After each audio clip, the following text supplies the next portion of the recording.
Escrito de Frank D. Cotter, La gran hambruna en la China de Mao. Historia de la catástrofe más devastadora de China, 1958 a 1962. Tercera parte. La destrucción. 18.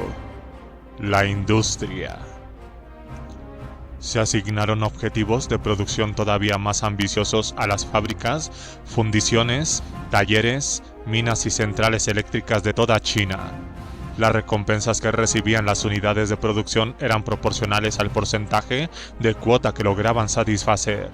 El volumen total de producción era el número mágico que decidía el ascenso y la caída de las fábricas. Y del mismo modo que los cuadros de las comunas del pueblo se comprometían a entregar cereales en cantidades cada vez mayores, las fábricas de todo el país trataban de superarse las unas a las otras en el cumplimiento del plan. La maquinaria propagandística daba a conocer a diario las cifras de producción. Se copiaban en pizarras y se imprimían en carteles para que todo el mundo pudiera verlas. Las tablas y los diagramas con proyectos de crecimiento se mostraban en las fábricas. Las fotografías de los trabajadores modelo se exhibían en un tablón de honor, protegido por un cristal, y los pósteres, estrellas, cintas y eslóganes guarnecían las paredes de todos los talleres. En las reuniones de fábrica se identificaba a los que trabajaban poco y se elogiaba a los que habían superado los objetivos de producción.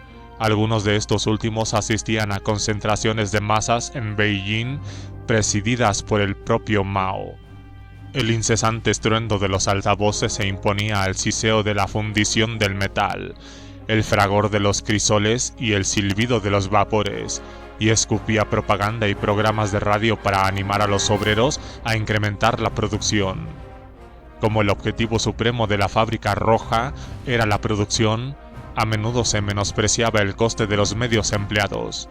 La gigantesca y desordenada burocracia que dirigía a la industria, desde los ministerios económicos centrales hasta los varios departamentos administrativos de las fábricas, no disponía de nadie que llevara bien las cuentas de los desmesurados pedidos de equipamiento que se hacían al extranjero.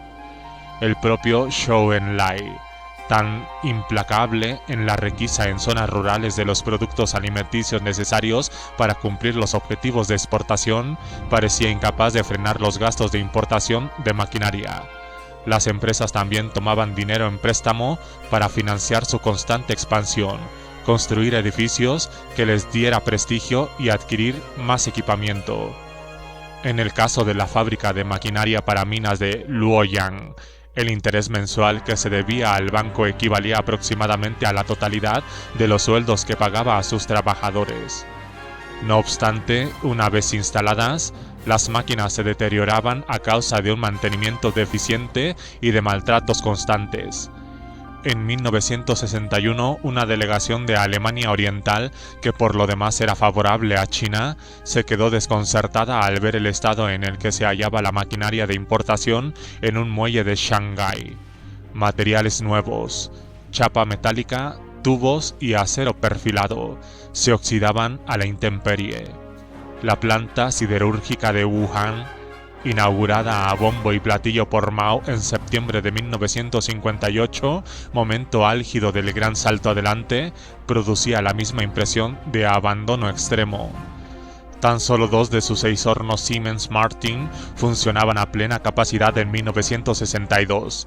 Informes más detallados de los equipos de investigación confirmaron que los materiales, las herramientas y la maquinaria se resentían por falta de mantenimiento y que incluso sufrían maltratos deliberados. Así, por ejemplo, la mitad de las máquinas de la compañía siderúrgica de Shijiazhuang se averiaban con frecuencia. Se desarrolló una cultura de los desechos. 3 fábricas de Luoyang habían bastado para acumular más de 2.500 toneladas de chatarra inservible. En Shenyang, los reguerillos de cobre fundido y las soluciones de níquel se derramaban descuidadamente entre los montones de chatarra. Los desechos se acumulaban, no solo porque las materias primas y los suministros se distribuyeran mal, sino también porque los encargados de las fábricas se saltaban deliberadamente las normas para incrementar la producción. Según un equipo de auditores, la flamante planta siderúrgica de Jinan echó a perder una quinta parte de la inversión total del Estado, 12,4 millones de yuanes, durante sus 2 primeros años de existencia, por haber mezclado arena con cientos de toneladas de mineral de magnesio, sin otro resultado que una mezcla inútil que hubo que tirar. Como todo el mundo trabajaba febrilmente para lograr niveles de producción más altos, se acumularon montañas de productos de mala calidad. Muchas de las fábricas empezaron a sacar artículos de calidad inferior porque escatimaban recursos en su infatigable empeño por aumentar la producción. Las propias bases de la cultura material se vieron invadidas por bienes y mercancías de pacotilla, viviendas destartaladas, autobuses inestables, muebles que se tambaleaban, cables eléctricos defectuosos y lunas de cristal demasiado delgadas. La Comisión Estatal de Planificación llegó a la conclusión de que tan solo una quinta parte del acero producido en Beijing era de primera categoría. La mayor parte era de segunda o tercera categoría, y más de un 20% se clasificó como defectuoso. Más de la mitad del acero producido en las fábricas de Yan'an era de tercera categoría o aún peor. El material defectuoso que salía de las gigantescas plantas siderúrgicas tendrían efectos perjudiciales para toda una gama de industrias relacionadas.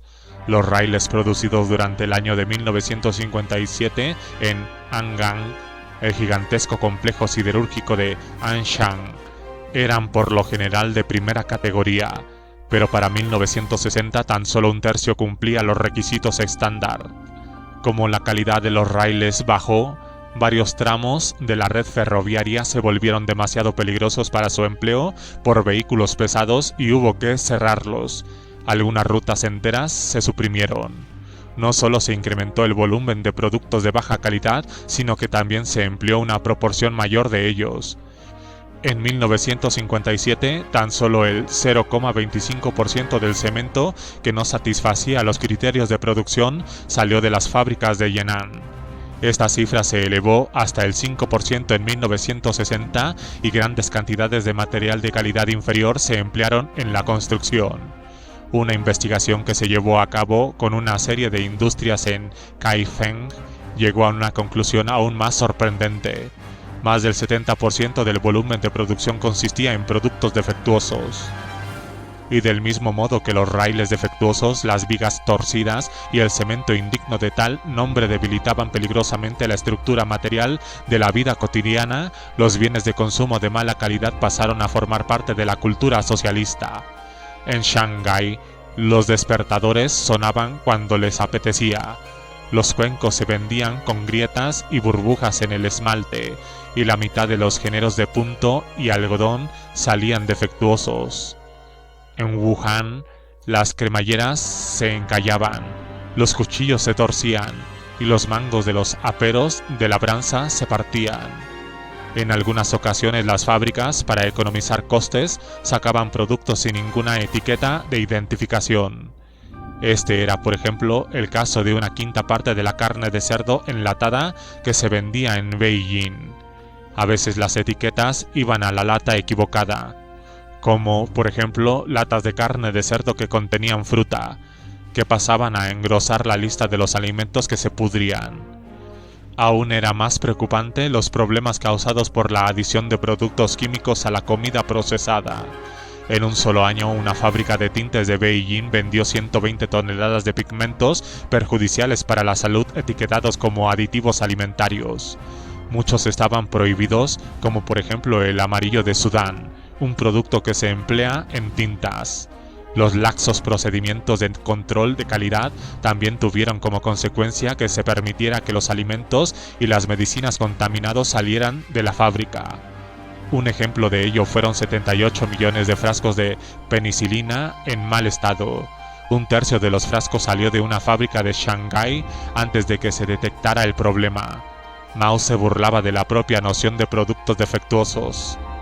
Los productos defectuosos no existen. El producto defectuoso de un hombre es el alimento de otro. Aunque Mao despreciara toda preocupación por la calidad, esta cultura del producto defectuoso dañó la reputación del país en el mercado internacional. Como ya hemos visto, tan solo con la sustitución de pilas eléctricas que perdían líquido, huevos contaminados, carne infectada, carbón falso y otras mercancías en malas condiciones entregadas en 1959, hubo que pagar entre 200 y 300 millones de yuanes. Pero la cultura del producto defectuoso también corrompió el funcionamiento interno de la industria militar. Un informe del mariscal He Long puso de relieve que no solamente fallaban los rifles de asalto, sino que incluso 19 cazas fabricados en Shenyang eran defectuosos. En la fábrica 908 había más de 100.000 máscaras de gas inutilizables. Nie Roxen, que se hallaba al mando del programa de armas nucleares, se quejó a su vez de la mala calidad de los dispositivos inalámbricos y calibradores, a menudo poco fiables por las partículas de polvo que se introducían en ellos. Incluso en las fábricas de alto secreto había basura por todas partes, y la brisa más leve arrastraba hacia el equipamiento sensible el polvo que se había acumulado sobre los carteles de propaganda. Los estadounidenses dudan que logremos construir misiles teledirigidos porque los chinos somos demasiado sucios. Las condiciones de vida de los trabajadores eran horrendas. Las espectaculares importaciones de maquinaria extranjera habían de catapultar el país hacia adelante. La Unión Soviética y Europa Oriental vendieron a China equipamiento industrial nuevo y reluciente, desde fundiciones y hornos de cemento hasta refinerías de petróleo, pero se invirtió muy poco en el alojamiento y la alimentación de los trabajadores corrientes y de sus familias, aunque la mano de obra creciera rápidamente con la llegada de millones de personas desde el campo.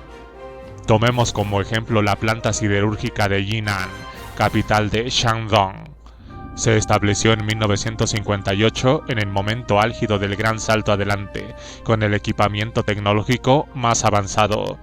Habría tenido que ser un sitio acogedor para sus nuevos trabajadores, pero las condiciones se deterioraron con rapidez. Las instalaciones sanitarias eran inadecuadas, por lo que los trabajadores orinaban y defecaban directamente dentro de la fábrica. La porquería y el hedor se adueñaron de todas las instalaciones, los piojos y la sarna eran habituales, reinaba el caos. Las peleas menudeaban, las ventanas se rompían, las puertas se derribaban. Emergió un orden oficial por el que los trabajadores más robustos se quedaban con las mejores camas de los dormitorios comunitarios. El miedo se generalizó, sobre todo entre las mujeres que sufrían a diario las burlas, las humillaciones y los abusos de los cuadros locales en los despachos, en los dormitorios comunitarios e incluso dentro de la fábrica, a la vista del resto de los trabajadores.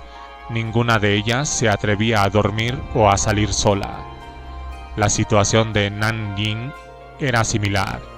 En 1960, la Federación de Sindicatos investigó la vida cotidiana de los trabajadores del hierro, el acero y el carbón, y encontró cantinas mugrientas infestadas de insectos y roedores.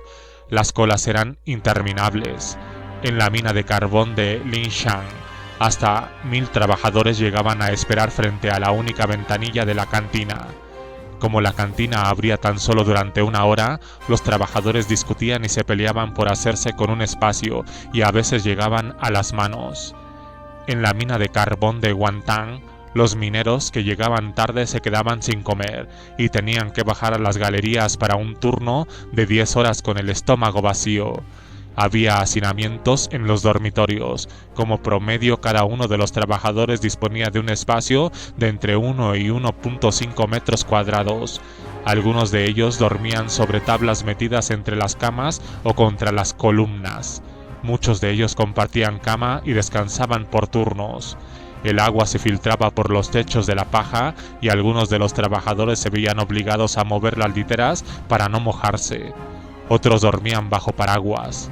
Carecían de equipamiento protector o, si lo había, era inadecuado.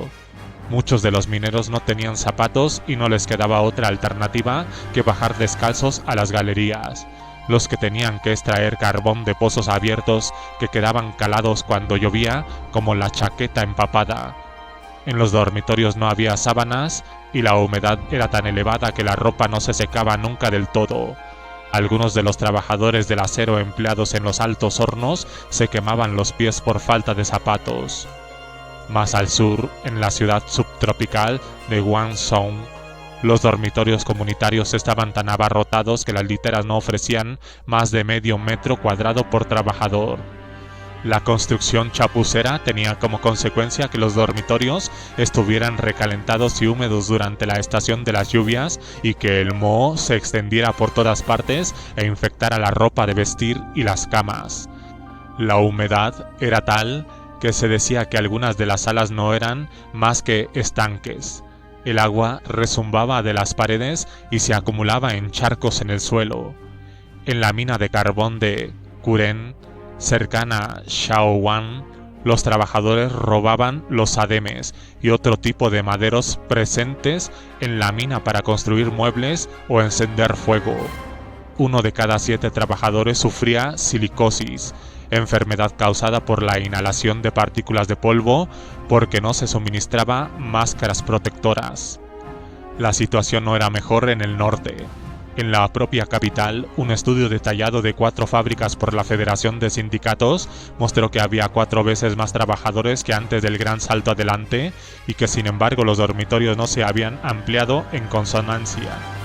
En Changxindian, distrito de Fengtai, una fábrica de trenes asignaba poco más de medio metro cuadrado a cada uno de sus trabajadores. En todo Beijing, los trabajadores dormían en almacenes, bibliotecas e incluso en refugios antiaéreos, a menudo en literas de 3 pisos. Estaban apretujados como sardinas, por lo que ni siquiera tenían espacio para girarse por la noche. Los trabajadores tenían que hacer cola para pasar por una puerta. Los servicios estaban siempre ocupados y, en la mayoría de casos, atascados. Muchos de los trabajadores defecaban en una hoja de periódico, envolvían las heces y las arrojaban por la ventana. Eran pocas las fábricas que ofrecían suficiente calefacción. 1 de cada 4 empresas inspeccionadas no ofreció calefacción de ningún tipo durante el frío extremo del invierno de 1958 a 1959. Los trabajadores tenían que quemar carbón en pequeñas estufas, lo que dio lugar a cierto número de muertes por intoxicación por monóxido de carbono. La gripe estaba muy extendida. Las basuras se acumulaban por todas partes. El robo era algo habitual. Los abusos entre compañeros de trabajo eran frecuentes, sobre todo contra los novatos.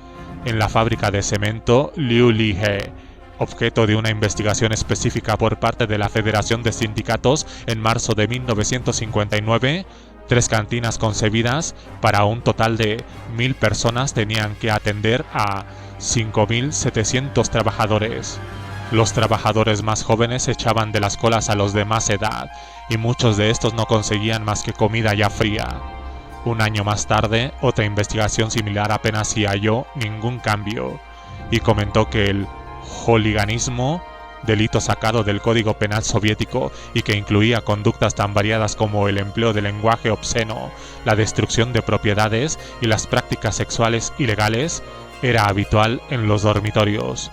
Los trabajadores se valían de su poder e influencia para lograr camas mejores. A pesar del hacinamiento, conseguían espacio para la familia y los amigos. En 1961, hasta la mitad de la mano de obra de Beijing padecía edema como consecuencia del hambre. Las enfermedades provocadas por la industria eran comunes. Unos 40.000 trabajadores habían estado expuestos al polvo de sílice. Un informe escrito por el Congreso del Pueblo de la ciudad estimó que 1 de cada 10 trabajadores sufría una enfermedad crónica. Probablemente la situación real era mucho peor aún. Gran parte de las fábricas que abrieron durante el gran salto adelante estaban dirigidas por el pueblo y no por el Estado. No les fue mejor. Consistían por lo general en instalaciones de muy mala calidad, improvisadas en edificios confiscados y a menudo inadecuados para la producción industrial. Un taller químico de Nanjing, organizado en una vivienda, tenía el techo de bambú y paredes de barro que se desconchaban. Empleaba a unos 275 trabajadores. Los desechos radioactivos se mantenían por todos los rincones, se acumulaban en el suelo de la sala común de los obreros o se quedaban en tinajas abiertas, desde donde se esparcían por la acción del viento y la lluvia. Los trabajadores sufrían irritaciones en la garganta y en la nariz, porque no usaban bien el equipamiento de protección que se les entregaba. A menudo daban vuelta a guantes y máscaras y se los llevaban a los dormitorios sin limpiarlos bien. De las 77 trabajadoras que pasaron inspección médica, había 8 que estaban embarazadas o daban el pecho a un bebé, aunque pasaran varias horas al día en contacto con material radioactivo. No se duchaban en todo el invierno. No es un ejemplo aislado. Las 28 fábricas dirigidas por el pueblo en el distrito de Gulou, el antiguo centro urbano donde los tambores anunciaban las guardias nocturnas, estaban llenas de basuras por todas partes. La ventilación era inexistente en las más pequeñas. Muchos de los trabajadoras eran mujeres que habían empezado con el gran salto adelante. La mayoría no tenía experiencia en el trabajo y se les daba muy poco equipo protector. Algunas de ellas tan solo contaban con sombreros de paja. La exposición a los componentes químicos y al polvo de sílice solía enrojecer los ojos y provocar dolores de cabeza, picores e inflamaciones. A algunas de estas mujeres la constante inhalación de productos químicos les destruía el cartílago que separa las fosas nasales. Los golpes de calor eran frecuentes junto a aquellos hornos que oscilaban entre los 38 y los 46 grados centígrados, incluso en invierno. Una revisión médica efectuada a 8.450 mujeres que trabajaban en una fábrica que producía válvulas termoiónicas en Nanjing reveló que más de un tercio habían dejado de menstruar, claro síntoma de desnutrición. En una planta química de Nanjing, una cuarta parte sufría tuberculosis, mientras que a una de cada 2 se le encontró la presión demasiado baja. La mitad tenía gusanos.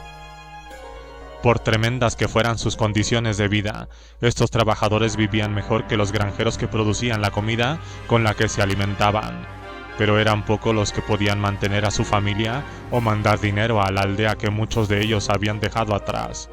Sus salarios se depreciaban por culpa de la inflación y tenían que gastarse buena parte de ellos para comprar comida necesaria para complementar las miserables raciones que se les daban en la cantina.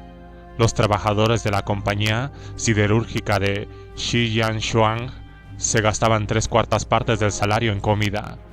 Muchos trabajadores de Nanjing tenían que pedir dinero en préstamo e incurrían en deudas que iban de los 30 a los 200 yuanes.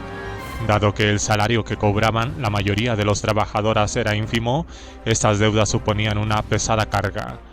Un trabajador de categoría 3 ganaba 43 yuanes en un mes, cuando solo la comida de una familia de 5 personas costaba 46 yuanes.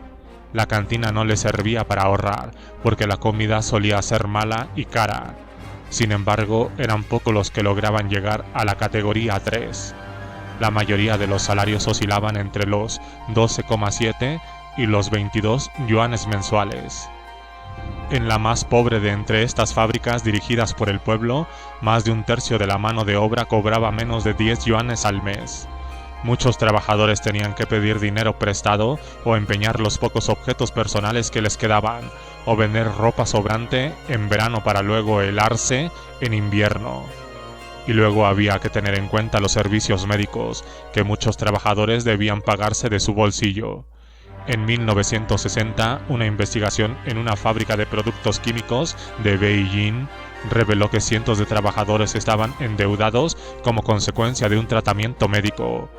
Chong Qingtian cuidó de su esposa enferma, pero en el momento en el que ésta murió ya debía 1.700 yuanes. Tuvo que presentarse ante un tribunal y se le exigió que pagara 20 yuanes mensuales, con lo que tan solo le quedaron 40 para vivir. Chong era un trabajador excelente, pero muchos otros que se hallaban en situaciones menos privilegiadas se arruinaron al tener que pagarse el tratamiento de enfermedades que sufrían como consecuencia de unas condiciones de trabajo aterradoras. Al juntarse todos los problemas inherentes a la economía planificada, gastos de capital descontrolado, gran cantidad de desperdicios, productos defectuosos, retenciones en el transporte, disciplina draconiana en el trabajo, el rendimiento de la mayoría de las fábricas era lastimoso. Los costes reales eran difíciles de calcular en la confusión financiera creada por la planificación central. No todo se debía a que los contables falsificaran los libros. En ocasiones ni siquiera sabían hacer las sumas. En Nanjing, unas 40 grandes unidades de producción tenía tan solo 14 contables, de los que tan solo 6 entendían el funcionamiento del dinero. Muchas de las fábricas ni tan solo tenían un libro con los ingresos y los gastos, y nadie tenía la más mínima idea de los costes en los que se incurría. Pero algunas aproximaciones nos permiten hacernos una idea de la magnitud de los daños, como en el caso del acero, que básicamente consiste en hierro reforzado con carbono y otros elementos aleantes. En Hunan se empleaban 2,2 toneladas de hierro para producir 1 tonelada de acero, lo que implicaba un enorme desperdicio de material. El coste de producción, 1 tonelada de acero era de 1.226 yuanes. Luego esta tonelada se vendía al precio fijado por el Estado, que era de 250 yuanes, con lo que se perdía unos 1.000 yuanes por tonelada. En 1959, la provincia perdió unos 4 millones de yuanes mensuales en causa del acero. Las fundiciones y los hornos de Shijiazhuang estaban más avanzados tecnológicamente y mejor preparados para producir acero de manera rentable. La siderúrgica de Shijiazhuang, fundada en 1957, había tenido ganancias antes del gran salto adelante, pero no tardó en quedarse en números rojos como consecuencia de la subida de los costes. En 1958 1 tonelada de acero costaba 112 yuanes, con lo que la fábrica obtuvo un beneficio de unos 16 millones de yuanes. En 1959, el coste de la tonelada ascendió a 8.154 yuanes y supuso a la fábrica un déficit de 23 millones de yuanes. En 1960 el coste se elevó a 172 yuanes por tonelada y las pérdidas sobrepasaron los 40 millones de yuanes. En esos momentos la fábrica ya dependía de minerales de hierro de poca calidad que le llegaban desde minas situadas en lugares tan remotos como la isla de Hainan. Al acumularse las pérdidas, la producción cayó. En 1961, después de varios años de crecimiento acelerado, la economía se hundió. El aprovisionamiento de carbón, combustible de la industria moderna, se interrumpió. El equipamiento de las minas de carbón había recibido un trato tan malo a lo largo del gran salto adelante que se había averiado en su mayor parte. Las nuevas máquinas no solían durar más de 6 meses por culpa del hierro quebradizo y de mala calidad que se empleaba en su construcción. Los propios mineros abandonaban en masa, hastiados por los cortes crecientes de la comida y del alojamiento, hartos de la escasez de artículos tan básicos como el jabón, los uniformes y el calzado de goma. Y aunque se llegara a extraer el carbón de la mina, la escasez de combustible para el transporte obligaba a acumularlo en el mismo lugar sin darle ningún uso. Las 4 grandes minas de carbón de la provincia de Guangdong produjeron unos 1.700 millones de toneladas de carbón en 1959, pero solo se transportó menos de 1 millón. En Gansu, un dirigente radical como Zhang Zhongliang logró, con un considerable coste humano, que la producción de carbón se elevara desde 1,5 millones de toneladas en 1958 hasta 7.003 millones de toneladas en 1960. Pero al acabarse el combustible se tuvieron que abandonar unos 2 millones de toneladas en las minas. Al desplomarse la producción de carbón, las fábricas de todo el país se detuvieron. En diciembre de 1960, la fábrica de maquinaria de China, en Shanghái, trabajaba a 1/3 de su capacidad por falta de fluido eléctrico. La fábrica de algodón número 1 tenía a sus 2.000 trabajadores ociosos durante todo el día. Durante el primer semestre de 1961, el monto de carbón que por mandato había que entregar a Shanghái decreció en un 15%. pero de todos modos un tercio de esa suma reducida no se llegó a entregar. También faltaba casi la mitad de todo el hierro y la madera que se necesitaba para mantener en funcionamiento a la industria pesada de la ciudad. Al tratarse de un centro industrial de importancia estratégica, Shanghái fue objeto de una atención especial por parte de los planificadores. La situación era peor en otros lugares donde las carencias de la economía escaparon a todo control. En Shaohuan, ciudad de Guangdong, que destacaba por su industria pesada, una investigación efectuada en 32 empresas estatales en verano de 1961 mostró que la producción había descendido espectacularmente. El jabón había bajado en un 52% respecto al año anterior, los ladrillos en un 53%, el hierro en lingotes en un 80%, las cerillas en un 36%, los zapatos de cuero en un 65%. Cada uno de los trabajadores de la fábrica de zapatos producía un par por día, mientras que había hecho 3 antes del gran salto adelante. La tabla 9 muestra lo que sucedió en el conjunto de la provincia de Hunan.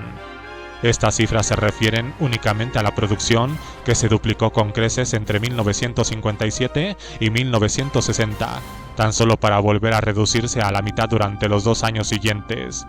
Si se hubiera calculado el coste de esta obsesión por la cantidad por encima de la calidad, habría apuntado a un desastre de proporciones gigantescas, en relación inversa con las ambiciones del plan general. Pero ninguna fábrica se declaró en bancarrota. Esto último habría sido un fenómeno capitalista, asociado a los ciclos de crecimiento y depresión que la economía planificada tenía que evitar.